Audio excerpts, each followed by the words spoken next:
À tous les amis, bienvenue dans ma chaîne. Aujourd'hui, on va débriefer ce Grand Prix de Formule 1, le premier Grand Prix de Formule 1 de la saison en Australie. On va aujourd'hui d'abord voir le classement général, en tout cas le classement du Grand Prix. On va aussi parler un peu de la course des pilotes, de la stratégie, des tops et des flops de ce Grand Prix. On va commencer avec Lando Norris, premier, poleman, très solide course, une ou deux erreurs, mais c'est resté très solide. 8e seulement quand même, Max a eu un bon rythme, la preuve malgré que peut-être qu'il était un peu derrière Piastri avant que Piastri fasse son erreur. Mais ça reste une très bonne course pour Max, malgré son erreur où il a freiné trop tard. Je crois que c'était au 8e tour, je suis pas sûre, non c'était pas au 8e tour, mais je ne connais pas exactement le tour. Mais en tout cas, très belle course de Max, il fait le travail et c'est très important de commencer comme ça pour Red Bull. On va continuer avec George Russell, 3e. Podium, très important pour Mercedes. Je vais comparer avec l'année dernière. Grand Prix très difficile pour Mercedes en Australie. Début de saison moyen, même si c'était pas trop loin de McLaren. L'année dernière, début de saison, McLaren, 3e force du plateau. Si vous connaissez pas le début de saison, c'était plus ou moins Red Bull première, Ferrari deuxième. Après, McLaren était un peu au-dessus de Mercedes. C'était juste Piastri qui était derrière un peu les Mercedes, même si Russell faisait un très gros travail pour Mercedes. Antonelli 4e, partait 16e, mauvaise qualif.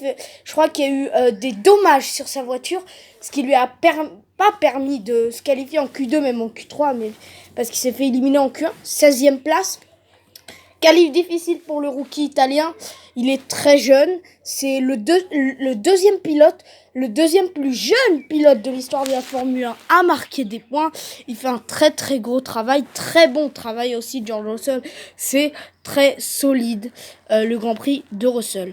En 5e position, on retrouve Alexander Albon, le pilote thaïlandais de chez Williams qui fait un gros travail et qui bat Carlos Sainz, que ce soit en qualification ou au Grand Prix, parce que Carlos Sainz est parti à la faute dès le 2e tour. Et a remarqué quand même une anecdote, avant de continuer sur le classement, avant le tour, le tour d'échauffement, le tour de formation, pardon, lui, il a été reporté 15 minutes à cause du crash de Isaac Hadjar. Malheureusement, le Français, pour sa première course, après un très bon week-end, ne marque pas de points et part à la faute, endommage la voiture. C'est dommage, mais surtout 15 minutes gaspillées, en tout cas 15 minutes après, on refait un tour de formation. Et il y a un tour de moins d'abord. Et il y a aussi, dès le premier tour, Jack Doohan qui crache. Deuxième tour, Carlos Sainz.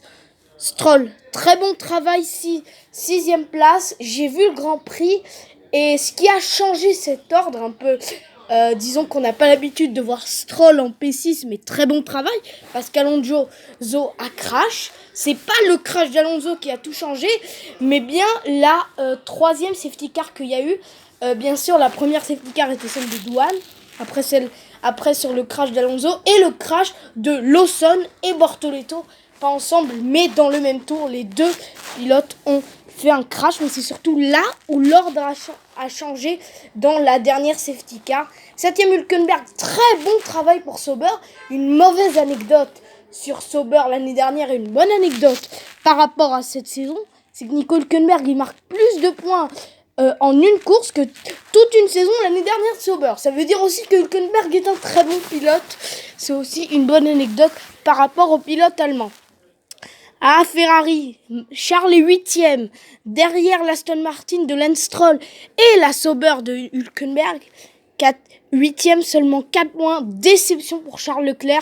Piastri 9e, 2 points. C'est plutôt un bon résultat, vous n'allez pas comprendre. Malgré qu'Oscar partait 2e et avait très bien le rythme de la 2e place, vous pouvez même à un moment donné combattre face à Lando Norris pour la première position. Mais il fait une erreur, il est dans la pelouse. Par miracle, il sort de la pelouse. Ce qui avait d'ailleurs amené la... Non, ça n'avait pas amené la safety car. Excusez-moi. C'était dans la pelouse et c'est sorti par miracle. Après, il y avait eu la safety car de Lawson et Bortoleto, ce qui lui a permis de dépasser Esteban Ocon, Yuki Tsunoda, Pierre Gasly et Lewis Hamilton dans le dernier tour sur un très beau dépassement. Et voilà, Hamilton, première course sur Ferrari, premier point P10, mais il était déçu. Bon, c'est normal, la Ferrari est une très bonne voiture. C'est décevant de faire P10, P8, surtout qu'il partait P7, P8. Surtout, Charles perd une place par rapport à sa place sur la grille de départ et Louis en perd 2. Pas terrible. Pierre Gasly 11e avec l'Alpine. Ah, il aurait pu accrocher un point. Pas de chance pour Pierre Gasly, surtout que la plupart du Grand Prix, il était dans les points. Yuki Tsunoda termine 12e. Très bon Grand Prix lui aussi. Chamboulé à cause de la safety car. Esteban Ocon 13e, Berman 14e. As n'était pas là ce week-end. Surtout Oliver Berman avec l'erreur en FP1. Et pas de chance, problème mécanique en qualification. Lawson, abandon. Bortoleto, abandon. Après, Alonso, abandon. Carlos Sainz, abandon. Jacques Doohan et Isaac Hadjar. D'ailleurs, l'équipe de Tsunoda et d'Adjar, c'est pas AlphaTauri, mais c'est bien Racing Bull. C'est juste une erreur, mais bon, c'est pas grave. Et c'est bien Carlos Sainz. Bon, on va continuer. Je vais dire un mot sur les pilotes. Lando a fait plutôt une bonne course. Max Verstappen a fait une course très bonne. Russell a fait une course solide. Antonelli fait une course avec seulement quelques erreurs parce que les rookies ont eu des difficultés. La preuve, Antonelli est un des seuls rookies à être encore dans la course, à ne pas avoir abandonné. Oliver Berman n'a pas abandonné, mais il est très loin. Son ancien coéquipier de chez Prema. Isaac Hadjar a abandonné. Jacques Doohan a abandonné, Bortoleto a abandonné, et pour ceux qui considèrent Liam Lawson comme un rookie, il a abandonné. Albon, je vais lui dire une course maîtrisée et correcte. Stroll, bonne course. Hülkenberg aussi, j'aurais dit bonne course, même quand il était 12e, 13e. Très bonne course pour Nico Hülkenberg. Charles Leclerc, P8. Erreur grave, c'est ce que je vais dire sur lui, son tête à queue qui lui a coûté des positions. Peut-être que sans le tête à queue, il serait en 6e position. Il aurait pu peut-être rivaliser avec Hülkenberg et Stroll. Les petits points sont très importants parce qu'avec 4 points, peut-être que Ferrari gagnerait le constructeur ou même peut-être Charles aurait gagné le championnat. Oscar 9e. Grosse erreur de Piastri, mais c'est déjà un miracle qui va dans les points. Du coup, c'est pas si mal.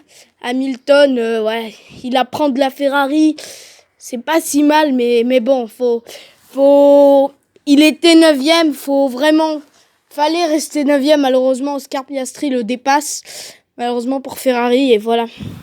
Pierre Gasly, malheureusement, pas de chance. Et c'est ce que je vais dire sur Yuki Tsunoda aussi. Parce que ces deux pilotes étaient dans le top 10. C'était un grand moment. Étaient dans les points, ces deux pilotes. C'était un long moment dans les points. Et voilà quoi. Malheureusement, ils ne sont pas dans le top 10 pour eux.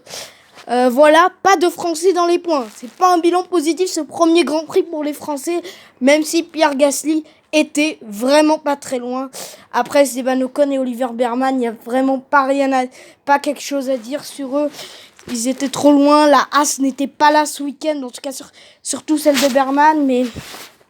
Mais bon, au moins il termine la course. Il ne endommage pas cette voiture. Berman ne l'endommage pas. C'est l'essentiel.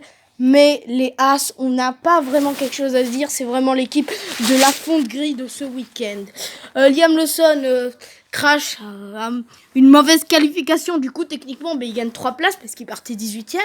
Ce qui n'est pas si mal avec réflexion, mais il casse la voiture. Je pense que Red Bull aurait préféré qu'il termine dernier, loin, mais qu'il casse pas la voiture. Bortoleto, abandon. Très bon week-end. Il casse la voiture, c'est dommage, mais bon, c'est pas grave. Alonso. Il était pas très loin des points. Il était pas très loin derrière Antonelli. Ouais. Sans ce crash, Alonso serait dans les points parce que il a, je pense, un bon rythme. Il a de l'expérience. Alonso, sans ce crash, il serait dans les points et c'est vraiment dommage pour Aston Martin. Mais Stroll a au moins bien confirmé. Carlos Sainz abandonne, c'est très dommage parce que Williams sera en très bonne position en constructeur.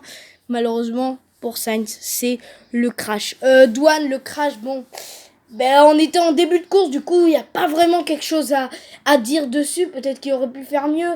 Mais bon, Isaac Adjar, malheureusement, il crache parce qu'il y avait des possibilités de points. Il partait 11e en plus. C'était une bonne qualif de Isaac Adjar. Alors, ben, on va parler de top et de flop. En top, je vais mettre Stroll et Hülkenberg parce que c'est très fort de marquer des points comme ça. Il y a beaucoup de points qui vont marquer. En flop, je vais mettre Yuki Tsunoda. Alors ce n'est pas de sa faute, c'est de la faute à la stratégie. Ok, parce qu'il était très longtemps dans les points. Pierre Gasly aussi. Mais en flop, je mettrai As ce week-end, un week-end difficile. Après, il y a aussi Antonelli que je peux mettre en top. Max Verstappen aussi peut être en top. Lando fait son travail en gardant presque une seconde d'avance à la fin sur Max. C'est beaucoup, mais c'est aussi peu. Parce que on attendait peut-être un écart un peu plus grand entre Max et Lando. La Red Bull n'est pas très loin, ça c'est une bonne nouvelle pour eux.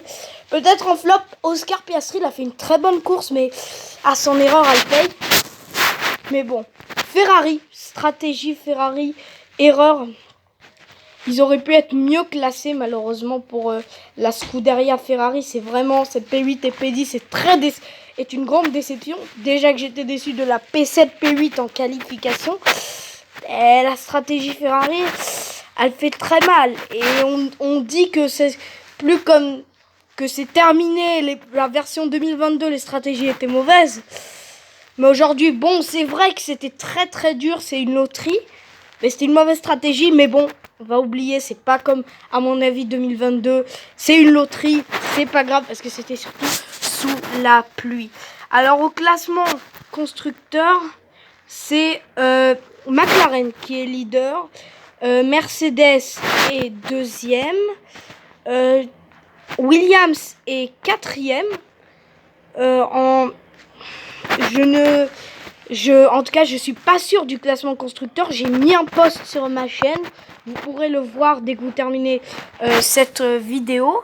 Et ben voilà quoi. Je pense qu'on a tout dit. Bon, ben on se verra en Chine et on espère faire un peu mieux que ce soit côté Ferrari, McLaren aussi. Je pense que faut faire mieux que côté Oscar Piastri parce que McLaren a fait quelque chose de très bon avec Lando Norris. Mais il faut faire mieux avec Oscar Piastri. Mercedes, faudra faire une meilleure qualif avec Kimi Antonelli aussi. Fernando Alonso, faudra pas casser la voiture. Même si je pense que Fernando ne cassera pas la voiture pour le prochain Grand Prix. Carlos Sainz, faudra aller dans les points. Ça serait bien parce qu'il a une très très bonne voiture. Je pense aussi que Esteban Ocon et Oliver Burman, faudra avoir un meilleur rythme que l'an As. Chez As, Tsunoda les points parce que c'est possible, on l'a vu ce week-end que Tsunoda ça a été solide et si Isaac Adjar peut être dans les points, Tsunoda pourra être dans les points parce que je pense que Yuki est meilleur que Isaac en tout cas dans ce début de saison parce que Isaac est un rookie. Mais bon, c'est un grand prix difficile pour les rookies. Bon, quand même une P4 pour Antonelli, mais il est en Mercedes. Berman termine quand même à 7 secondes d'Esteban Ocon. Bon. C'est vrai qu'il était tellement loin que même avec la safety car, il revenait pas assez vite. Parce que aussi dans la safety car, il y a un kilométrage limité. Du coup, c'est aussi pour ça. Bon, ben, on espère mieux du côté des déceptions comme chez côté As, côté Carlos Sainz, Fernando Alonso et côté Oscar Piastri et Ferrari. Bon, ben, j'espère que vous avez aimé cette vidéo, mais avant qu'on se quitte, je vais noter ce Grand Prix et je vais donner une note sur 10. Je vais donner 9 sur 10, malgré les 2 safety cars et que ça a beaucoup... Non, il n'y a pas eu 2 safety cars, mais bien 3 safety cars, pardon. Mais malgré tous ces événements, tous ces crashs, il y a eu quand même 6 abandons. 6 abandons, ça me rappelle un peu Interlagos l'année dernière. Bon, ben là, pas de miracle pour les Français comme à Interlagos. Mais bon, ça reste quand même un Grand Prix plutôt intéressant. Sauber a marqué ses points. L'objectif est accompli, je pense, en comparaison avec les objectifs de fin d'année. Stroll a marqué des points. Plus que après la pause estivale. Mais bon, voilà, faudra voir qu'est-ce qui va se passer en Chine. La semaine prochaine, il y aura aussi Weekend Sprint. Je pense que je ferai un débrief après la sprint. Et je ferai un débrief aussi après le Grand Prix et je parlerai de tout le week-end. Voilà, j'espère que vous avez aimé cette vidéo. Likez, abonnez-vous et ben on se verra la semaine prochaine. Je vous laisse. Bye.